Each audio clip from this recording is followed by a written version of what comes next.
I made a huge mistake. Actually, I know I made a huge mistake. See this? I did this. I didn't mean for this to happen. I borrowed my mom's phone and it slipped out of my hand on the floor and broke. Callie, please bring down my phone. What to do? What to do? I'm waiting. Coming, Mom. What should I do? I think this will be my final vlog for my entire life. Friends, were you ever about to be in the biggest trouble of your life? What will she do? I feel like she will be so disappointed in me. Maybe she will be mad and not talk to me. Oh no. Maybe I'll have to eat double portions of veggies. Here's a comment from Gray. Gray says, maybe you can read something in the Bible to help. Let me Google. God helps people. Oh, look here. It's time for our Bible story. Last week we left off with Moses being told by God to take his brother, Aaron, and free his people, the Israelites. It might have sounded like a simple thing, but it ended up being very challenging.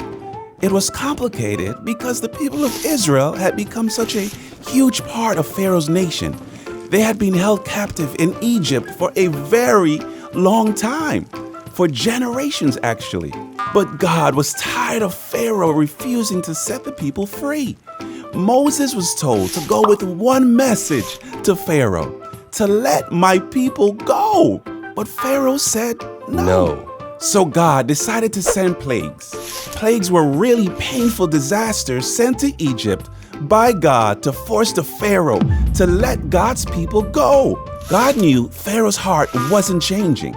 He did not want to let God's people go. Pharaoh would see the power of God through the plagues and allow Israel to be free.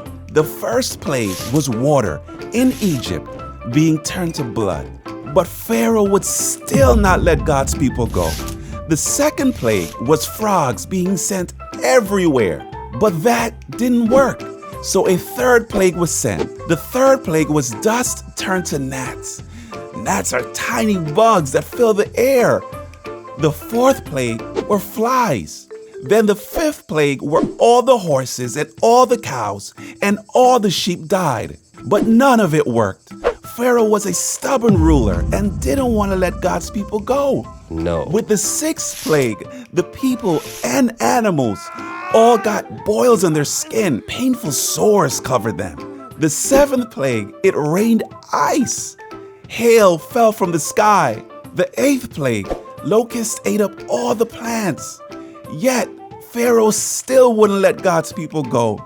With the ninth plague, everything went dark for 3 days. Moses went to Pharaoh, "Let my people go." And do you know what Pharaoh said? He said no. The 10th plague was the worst one. All the oldest sons in Egyptian homes died in their sleep. This plague was devastating. Pharaoh finally changed his mind and decided to let God's people go. The people of Israel were saved that night and were free to go. That's good news for us, friends. I bet God helps us when we are in trouble. I mean, breaking my mom's phone is pretty serious, but maybe God can help me. Maybe God will help my mom see that I'm really sorry and I will be more careful from now on. And I bet God will help me with other things too, like making wise choices and being with me when I'm afraid. I'm so glad God helps everyone. This is a comment from Susan. Once I broke my mom's phone and she was mad, but she told me she loves me anyway. I'm sure your mom will say the same. So be brave. Thanks, friends. You have been so helpful. And don't forget how helpful God is. God helps us when we are in trouble.